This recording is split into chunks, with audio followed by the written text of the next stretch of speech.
Yes, mchezo wa ligi kuu Tanzania bara NBC Premier League ambao ulikuwa ukiwakutanisha KMC dhidi ya Dar es Salaam Young Africans umeweza kumalizika, ambapo bao pekee la Alan Okello the Star Boy limetosha kuwapa alama tatu timu ya Young African Sports Club, mchezo ambao ulionekana kuwa mwepesi kwa upande wa Yanga licha ya forward zao kupost magoli mengi sana eneo lile la 18 zone la KMC. So ilikuwa ni mchezo ambao kiuhalisia Young Africans alitakiwa apate alama tatu ili aendelee kujiweka pale juu akiwa na amani ya moyo kwamba atakuja kunyakua kombe hili la ligi kuu Tanzania bara kwa msimu huu. Ikumbukwe Simba Sports Club wako pia uwanjani wakitafuta alama tatu pia ili waendelee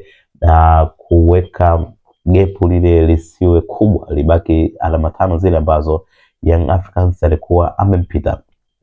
Ukiangalia performance ya Alan Okello the Star Boy unagundua kwamba yes, kuna mtu kiukweli, ni bwana mdogo ambaye leo hii ndio ameibeba Young Africans, leo hii ndio ameichezesha timu. Umeona mara kadhaa amekuwa akitengeneza nafasi kwa wenzake, akiwa anatupia mipira kati, anaichopo, anatengeneza nafasi nyingi sana, licha ya nafikiri katika eneo la ushambuliaji leo Young Africans walikuwa kidogo wamelegalega. Tumeona kipindi cha kwanza nafasi ni nyingi sana ambazo zimepatikana, lakini ndio hivyo tena, mipira mingine inaenda nje, mipira mingine imekuwa ikimlenga golikipa wa KMC.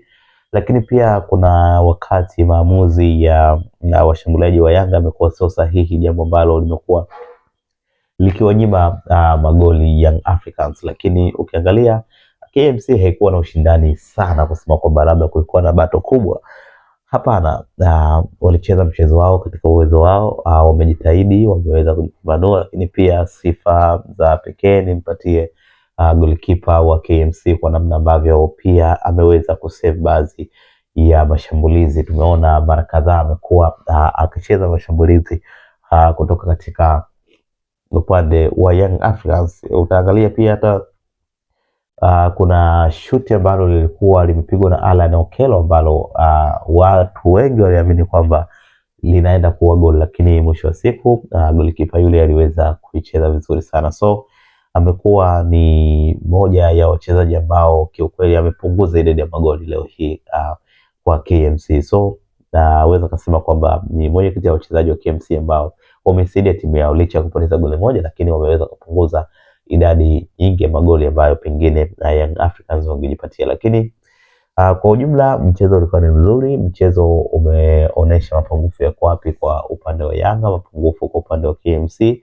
Lakini pia nafikiri Mwalimu Pedro Goncalves kuna kitu ambacho anaweza kwenda kukiangalia, namna gani anaweza kukisolve ili kutengeneza Young Africans yenye ubora zaidi. Sijajua shida ilikuwa wapi kwa upande wa ushambuliaji, lakini nahisi pengine labda uchovu kutokana na kucheza dabi mbili mfululizo ambazo pengine zimewafanya sasa washindwe kuendelea kuwa na nguvu ile ambayo wanakuwa nayo siku zote. So bado wanaendelea kusalia kileleni, wameendelea kuongeza alama tatu na wanaendelea kujitengenezea nafasi ya kutetea ubingwa huu kwa mara ya 5 mfululizo.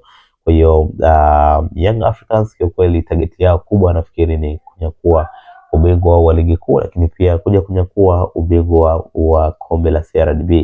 So tusubiri kwa hamu mwisho wa msimu kuona nini kitatokea. Young Africans anaendelea kumaintain hadi katika mechi ya mwisho, ama pengine kwa mechi zilizosalia anaweza kupoteza yoyote ili Simba naye awe apambe moto kuwania ubingwa huo. Tuandike kwenye comment section, subscribe.